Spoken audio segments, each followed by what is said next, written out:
Banshees in Irish folklore are spirits that appear to a family after the death of a loved one. They cry and wail into the night and then disappear. In today's movie, The Banshees of Inisherin, the banshee is more metaphorical than literal, but the film itself has a supernatural feel to it. The story follows two lifelong friends, Colm and Podrick, as their friendship comes to an abrupt end. As it turns into a dramatic feud, this drama offers a sampling of dark comedy, tragedy, and a complicated allegory situated in a beautiful Irish landscape.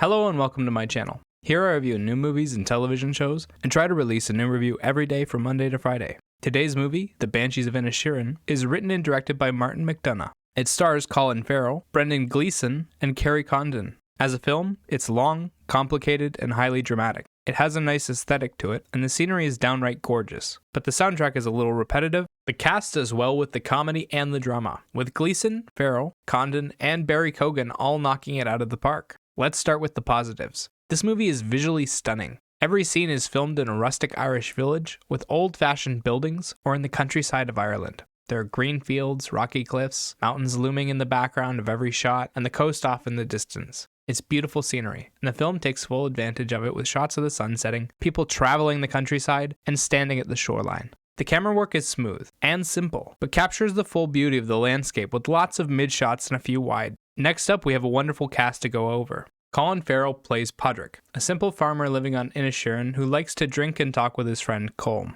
When Colm tells him that he no longer wants to be friends, Podrick is devastated. Farrell plays Podrick as a bit slow and simple, but genuinely kind at heart. As the film progresses, we see him slip into depression at first, and then obsession, and finally into a blind rage. He sells the emotional transition wonderfully. Brendan Gleeson plays Colm, a former friend of Podrick and a violinist. When Podrick won't listen to his request to end their friendship, he threatens to cut a finger off every time Podrick speaks to him. As the film progresses, he becomes more and more unhinged. Like Neeson in Taken, Gleeson has a mission. He plays Colm as serious and troubled. He explains himself well enough, but he seems to be hiding something underneath the surface. Gleeson does a good job expressing subtle emotions throughout the film, and his character acts as a good contrast to Farrell's Podrick.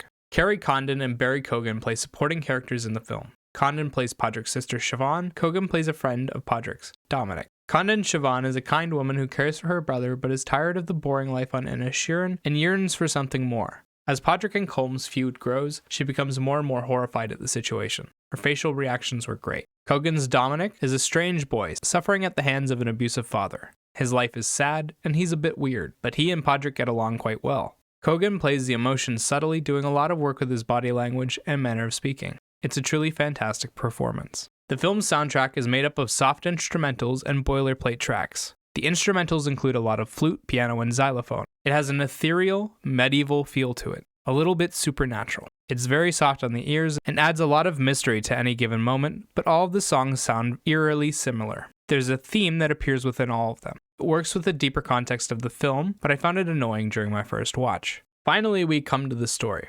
The biggest draw and also the biggest obstacle. Film works on two levels. On the surface level, it is a story about a feud between two friends. The feud is highly dramatic and has a lot of funny dialogue strewn about. On a deeper inspection of the film, you can find an allegory about the Irish Civil War and how generational feuds begin and continue. The surface level of the movie is kind of uneventful, despite the gruesome events, and most of it comes off as two overly dramatic people racing to the bottom. Podrick and Colm are boring people, and neither of them talks that much. The conflict between them is over the top, and most of the mystery comes from trying to figure out what Podrick did to elicit such an extreme reaction from Colm. The movie's answer is unsatisfying, and like several of the events in the film, seems like an overreaction made by an emotionally stunted man. At times, the dialogue is comical, and there are some truly dark visual gags, like the dog trying to hide his owner's shears so he won't cut his fingers off. But the overall tone of the film is dramatic and tragic. The allegory is set up well enough that you can piece it together, but I doubt anyone is getting it on their first try. After my first viewing, I barely understood all of the events of the film on a surface level, never mind grasping the deeper meaning behind them.